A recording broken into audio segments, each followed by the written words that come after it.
Well, I put the break on my top 20 favourite albums. I'd done number 12. I'm just going to do number 11 now. I put the brake on for a few days because I've been having a lot of domestic electrical problems here with white goods items, and it's been hugely frustrating and still not resolved. But still, that's for another day. Hopefully it'll be sorted then. Anyway, back into my top 20, and this is number 11. The Velvet Underground and Nico. Uh, Andy Warhol there. Now, I can't remember the very first time I heard this. It may have been at someone's flat in Moseley Village in Birmingham. So, induced by some substance or other. But it's going back quite some years, and it wasn't when it was first released. So I can't say, oh yeah, when it first came out. Amazing.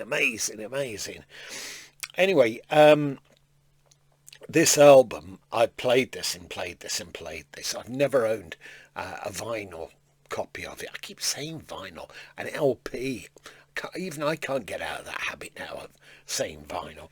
I've never owned an LP version of it, but I've had it on CD for a number of years anyway, and it's become one of my staple favourites. It's been re-released, and it's in a box set, which I've got in the box set, featured as an album in the box set, not the extended box set version of this album. And on that one, I think you can peel the banana back or something like that.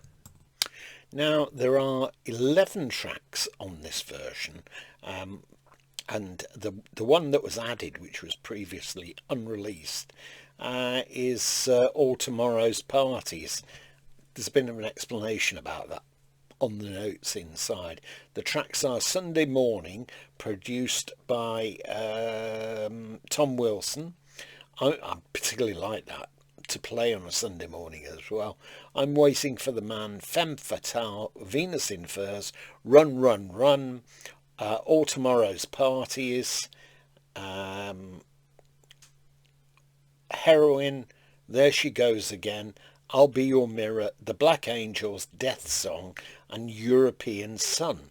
This came out on Verve in 1967, and the bulk of the tracks were recorded in Scepter Studios in Manhattan over just a 4-day period. So, they were working at it well.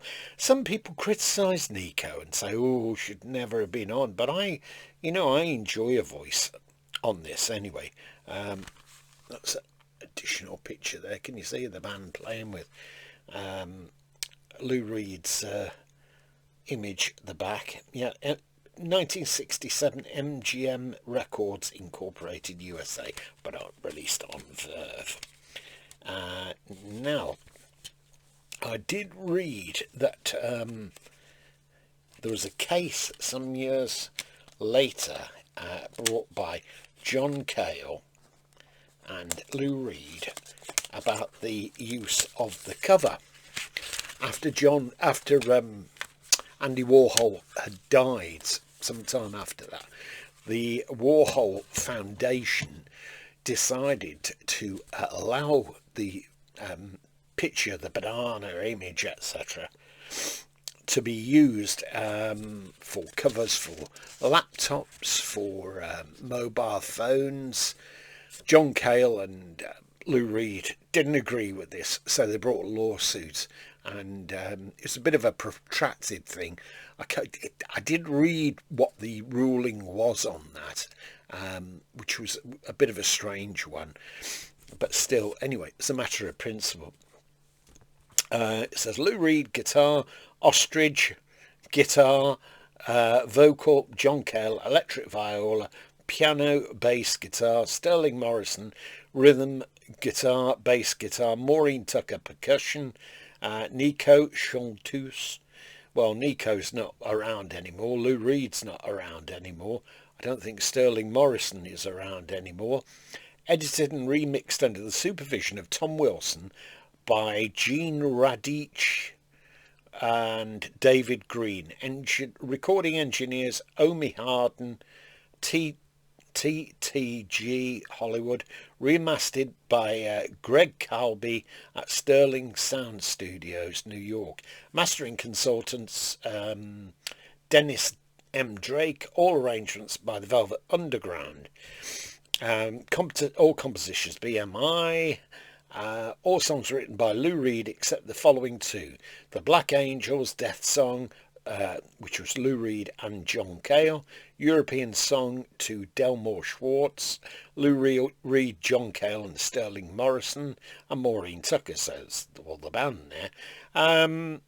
It says here produced by Tom Wilson, this one track, which one was it now? I think I've mentioned it just before.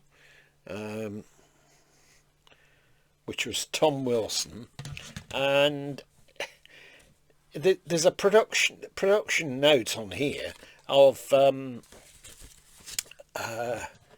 Warhol, but it's claimed that Andy Warhol, however you want to pronounce his name, didn't really have that much to do with it. They were all involved with that group, the Factory, where a lot of strange people hung out with Andy Warhol, but apparently he didn't have that much to do with it, apart from paying for the recording sessions, which they recorded it, most of it, in about 4 days. So I think probably went over a bit there, but he bankrolled that anyway. So his name features on this, and that's the one. I love this album. I really do love it, and I think it's this album of the Velvet Underground that you get certain recording artists, they say, oh, I first heard this and I knew that I wanted to start a band. It so influenced me. And I think it's become a bit of a cliche of people saying